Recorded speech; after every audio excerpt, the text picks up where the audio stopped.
watched that already. So feet, right, shoulder width, thereabouts, right? Some people have narrow shoulders, but it's like slightly wider than the hips. And obviously your feet are in a straight line, not duck foot and not pigeon toed, equal, right? And then you bend your knees to obscure your toes, right? Remember that from the first episode. And then the horse stance, it's critical, right? That your hips are turned under, like thrust, right? Thrust forward, but usually to do that we flex our glutes. And in this case we don't want to. We want to keep actually our glutes completely unflexed, right? Not engaged. And in order to do that, right, we push out our lumbar vertebra back towards the back, right? So if we do that, then our hips automatically turn under if our knees are bent, right? So we're under, and then the next thing is we're straightening the S shape of our spine. So we push out the lumbar, this part, and we push in the part that goes convex, right? Lumbar is concave, and we want to make that as convex as possible, and then our thoracic spine, our upper spine, is convex, and so we want to try to make that, push that towards concave, right? And in order to straighten our spine, and that's the key to get the energy to flow smoothly through it.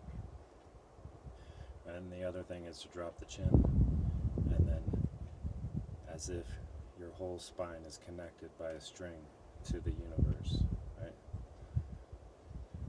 And consider this connection, right? Consider it while you're doing your Qigong. So the first position in the standing is with the arms, right? It's horse stance. And I have a couple of injuries that you might be able to notice. My elbow got busted when I was a teenager, and so I can't pronate and supinate that great, right? So you'll notice that, and also my left shoulder is really damaged right now. So it affects the way I do it, but it doesn't impede the benefits. It doesn't curtail the benefit. So first position is hands like you're hugging a tree, right? In horse stance, thoracic pushed in, lumbar pushed out, hands in front of the belly button. Try to make them equal, not flexed and not fully open, just relaxed, right? Arms in a bow shape like you're hugging a big tree, you know? You try to maintain that while you're doing it. So then you do a certain amount of breaths for each position, and we'll do 3 in this case. And the breath is a yogic breath, so you breathe in from the stomach, the bottom of the lungs, and you expand out, but you kind of avoid this upper lung breathing that we do in the West, right? That, you know, that whole chest inflation thing. So we breathe into the stomach and expand out. And the breath is silent, right? So you breathe in slow enough so that it doesn't make noise. And that's part of what you have to be aware of, right? Is that you'll start making noise while you're working on the other parts of your skeleton while you're doing this. So first breath in. Oh, eyes open, eyes to the horizon, and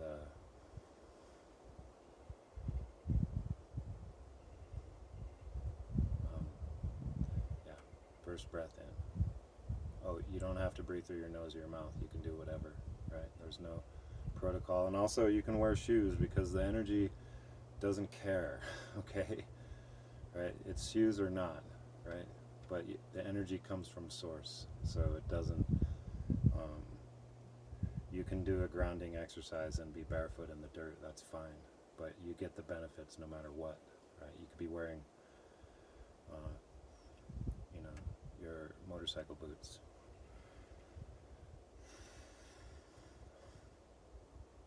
So first breath in.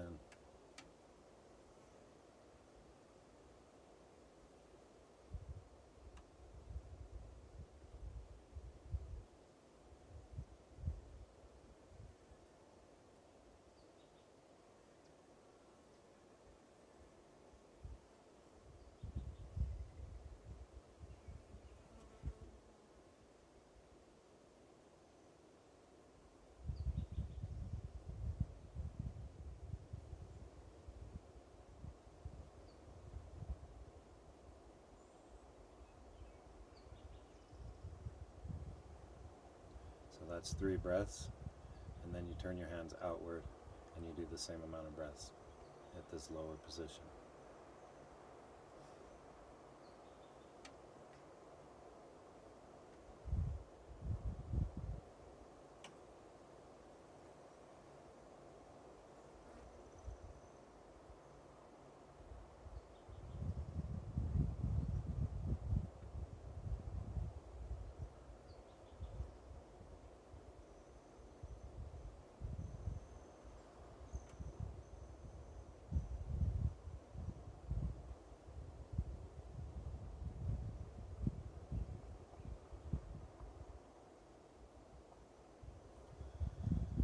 Change to the second position, which is in front of your heart. Same thing as bow-shaped arms, like you're hugging a tree.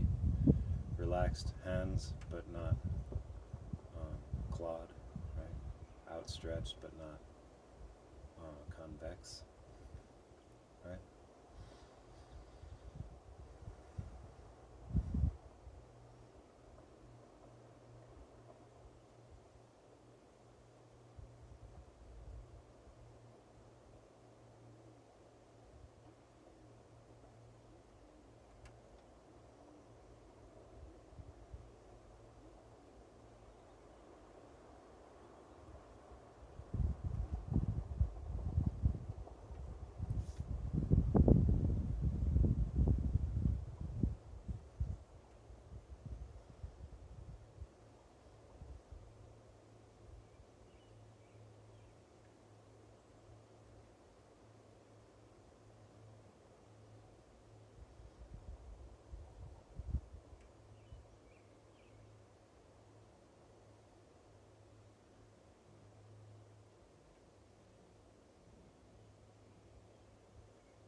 So, the next position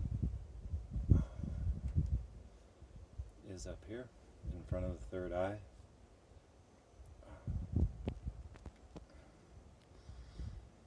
And so keep in mind on your breathing that when you breathe out, don't let your body settle, right? In fact, have the intention of extending, right? You're not standing up, but you're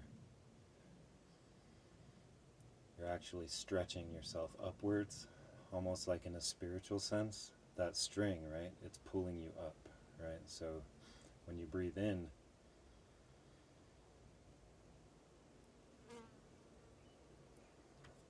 you're extending.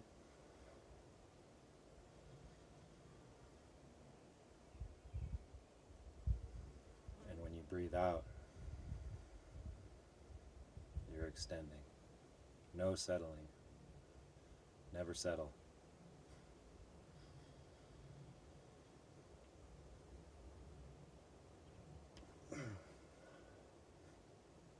Excuse me, and the flies are part of the exercise of this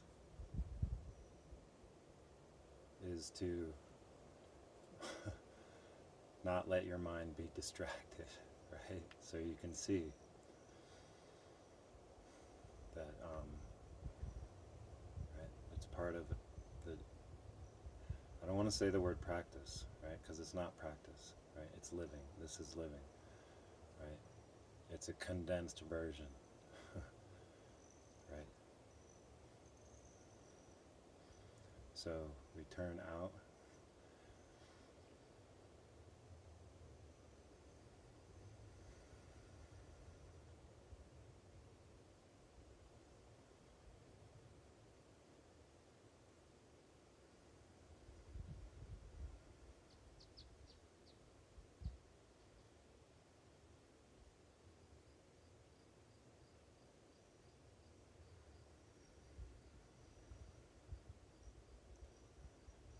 And so then you would do another round, right, if you're able.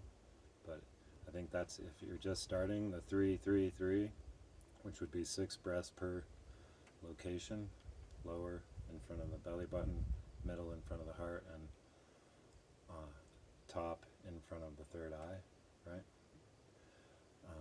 So 6 breaths. I want to show you from the side too. Right? My shoulder is really hurting right now, but this is gonna help, right? But for some reason, it like wants to stay slightly out, and when it's in, it's okay, but whatever.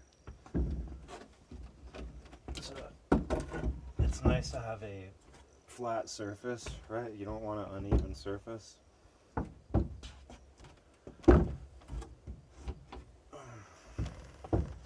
And also, if you have something like this, then you can get your toes lined up real easy, right? And so here, from the side, you can see that I'm exaggerating, bowing out my lumbar, right? And my glutes are not flexed, okay? Knees over the toes, push out, and then my thoracic push towards the front. Drop the chin, right, and that straightens your upper spine that connects to your skull, right? And then think of the string, right? This is your connection to source. And, you know, it just makes you feel good when you think about it, actually, right? I mean, it puts a smile on my face when I think about it. And this is like, this is what you want to regard when you're extending in your breath, right? Extend on the in-breath and extend on the out-breath. So let's see if I can ignore these flies. So I'm going to do it from the side to show you.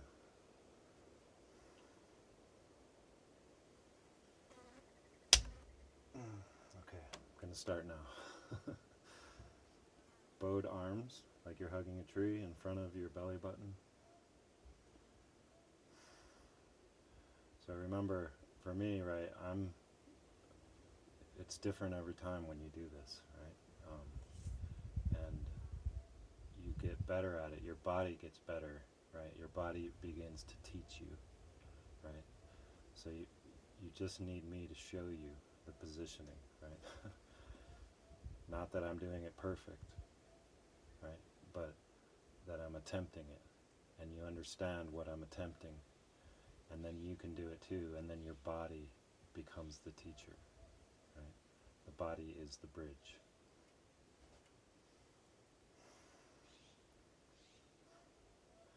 So in-breath through the belly.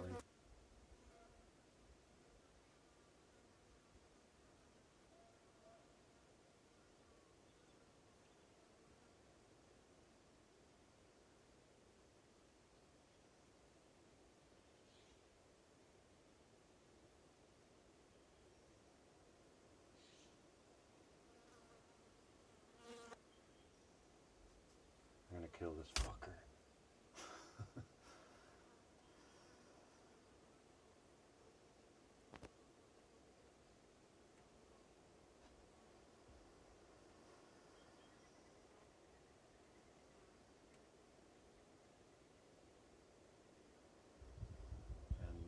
see me, right? This is, when you do this, your hips are like hanging on your spine, right, from the string. And you want them to be level.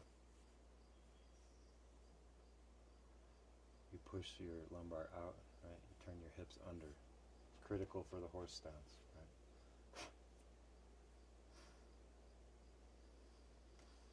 Push your thoracic forward, drop the chin. Remember the string extending. Right? My glutes are unengaged.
So you want, your shoulders will tend to rise up, right?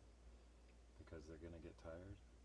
And you want them to remain down, and your back to be flat, right? Not bowed like this, because you're pushing in your thoracic. So shoulders down, neutral gaze.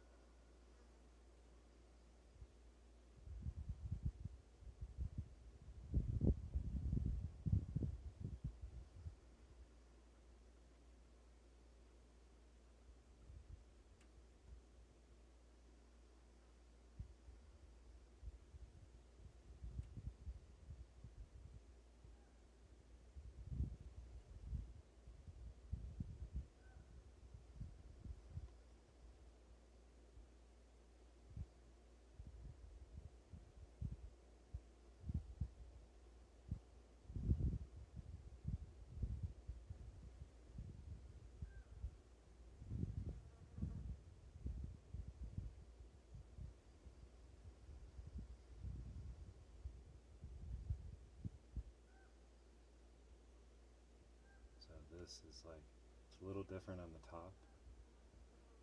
You want your elbows not to be in like this, slightly out. So you still have that bow, right? Hands facing towards you. Remember, I'm injured, so I can't do this one. I mean, I'm not injured, but I have damage to my elbow.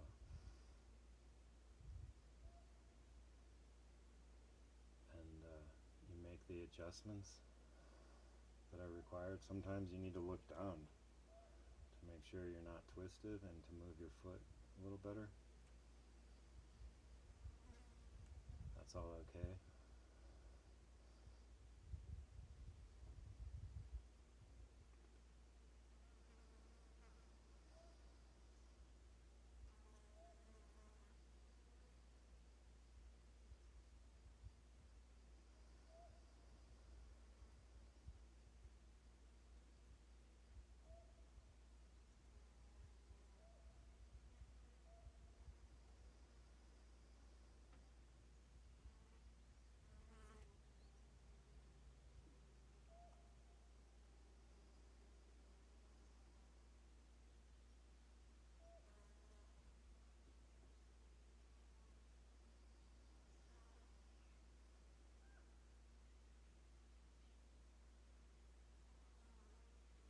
So yeah, hopefully my shoulder will begin to feel better. I had to install something really heavy the other day, so tweaked it a little bit. Yeah, so I don't do it perfect, right? But I show you what is intended, like what you're supposed to do. especially with the horse stance, straightening your spine, right? The way you get into the horse stance without flexing your glutes. And this string, right, when you are aware of that, when you're out breath and you're not collapsing, but you're actually extending on the out breath, right? It brings this like joy to your whole being, you know. It's like this, I don't know, it's like this opposing tension, right, brings a smile, and that's important. But again, right, so I'm not a master, I don't claim to be a master, but everyone should know this. Everyone should know this, and that's why I'm showing it to you. So show your appreciation. Listen to the podcast, greennight.green. Show up for more instruction. More movements will be added later, but the standing is absolutely essential. Do it or not, right? But if you're here, then I assume you're going to want to do it, okay? So, yeah. Talk to you soon.